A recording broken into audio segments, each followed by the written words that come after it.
So I was approached in October and asked to MC this event. And I was, of course, honored to have been thought of, and I said yes immediately. I was given the opportunity to speak at last year's event, and I was so incredibly moved by the experience that I'd have been a fool to pass up the chance to participate again. I responded with confirmation, and then I took some time to read and ponder the theme of this year's event. Safe places, safe spaces. Places, meaning an actual place you visit. Schools, clubs, day centers, churches. And spaces, meaning a protected environment where one can share their story. So an open conversation with a friend, or sharing your story at the speak out portion of the event tonight. And what a great theme, I thought. How important of a concept this is. Safe places, safe spaces. Both equally as important, yet often equally as elusive. And for someone who has agreed to discuss this topic, equally as abstract. Because wouldn't it be great if we knew that we were safe to walk the streets at night? Or wouldn't it be great to know that our children were always safe in schools? Wouldn't it be great to know that our friends, families, and loved ones were always ready to hear of traumas with a non-judgmental ear that always believed us? Equally as important, yet often equally as elusive. So how do we get from where we are today to the absolutely essential destination that is our theme this evening? I suppose if we knew the exact answer for that, we'd have done it already. But the fact that so many of you are here tonight and continue to show up year after year shows that we're not giving up. I'm the founder of a local nonprofit called A Voice for the Innocent. We have a table set up right over there, and I'd love at some point in the evening if you stopped over and learned more about us. We're a community of support for those affected by rape and sexual abuse, and we place a strong emphasis on storytelling, both on our website, anonymously, and we've also just had our first of a series called Speak Up Saturdays, and it's a storytelling event.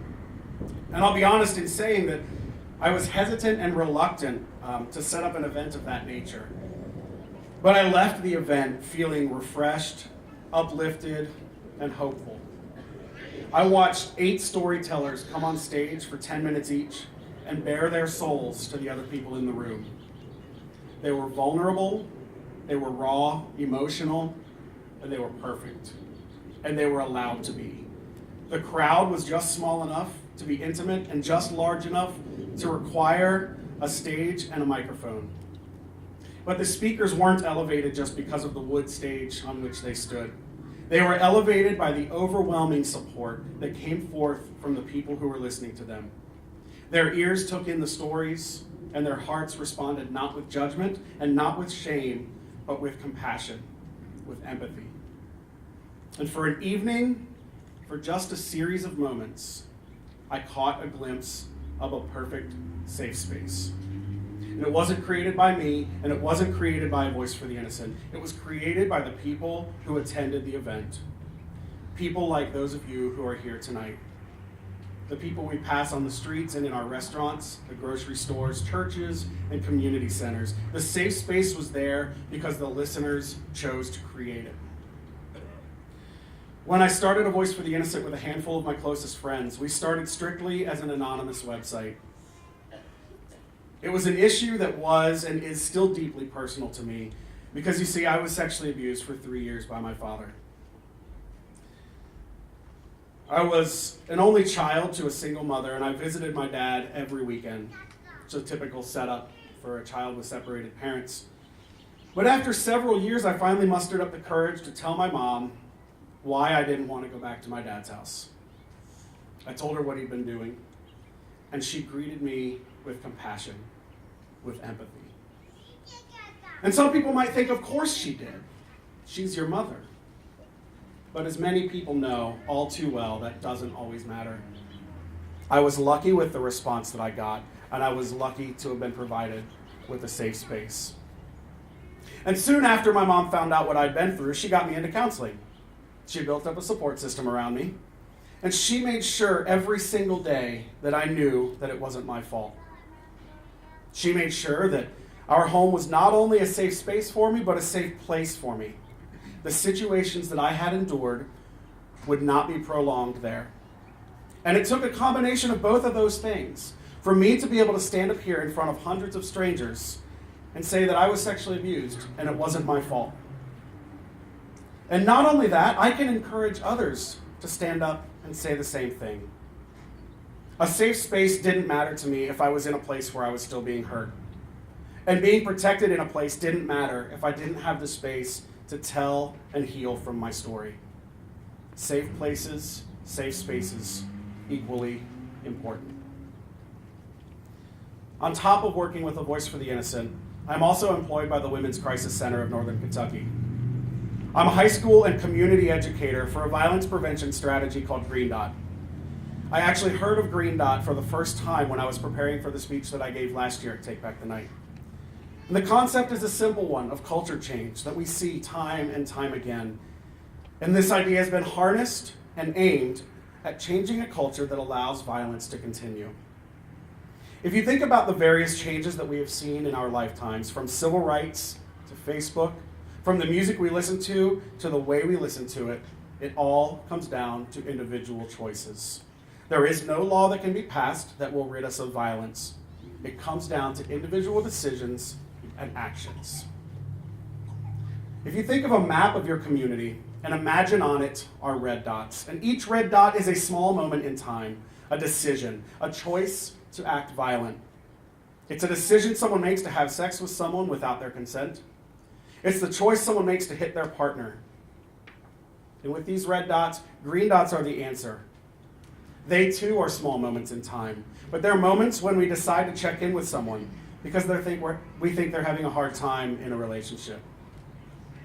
It's the time we tell our friend directly that they need to calm down. It's when we let our mutual friends know that something is going on with someone and they need to help us watch too. Now, admittedly, I'm fairly new to teaching Green Dot. However, I can tell you that the high schools that I have entered are starving for an answer. And not just the faculty, the students too. The students who learn about Green Dot embrace it.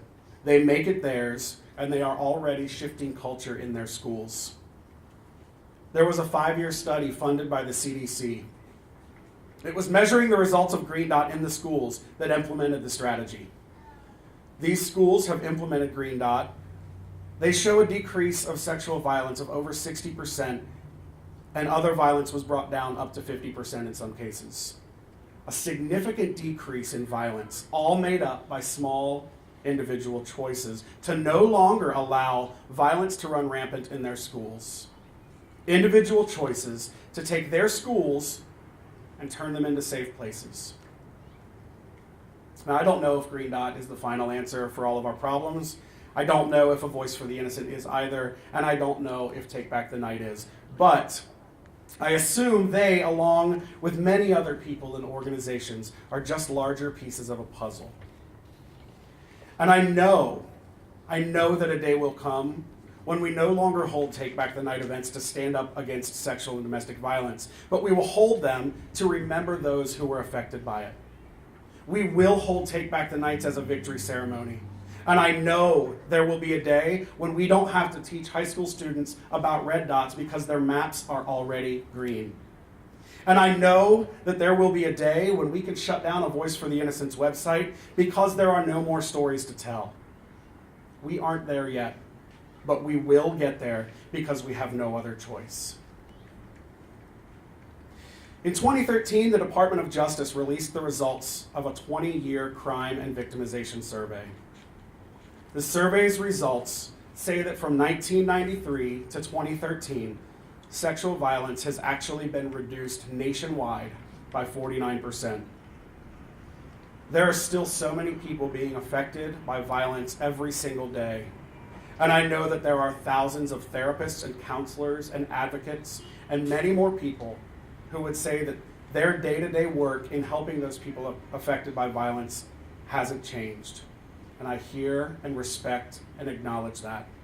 But it is because of the efforts of those people and because of the efforts of so many other agencies and organizations that when we look at the big picture, we are able to see reduction. Friends, what we are doing is working, but we aren't there yet, so we can't give up now. I look at the numbers of the handful of Kentucky Green Dot schools, and I look at the numbers released by the Department of Justice, and I'm reminded of a quote I heard from Dorothy Edwards, the founder of Green Dot. It is not naive to think that we can create a culture without violence. It is skeptical to think we can't. We've seen it working.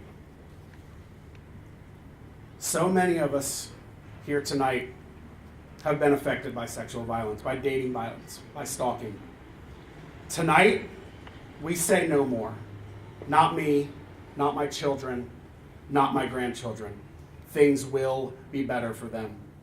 So here's what I ask of you, and here's what I ask of myself. Can we each do a little more, not only to create safe spaces, but to demand safe places?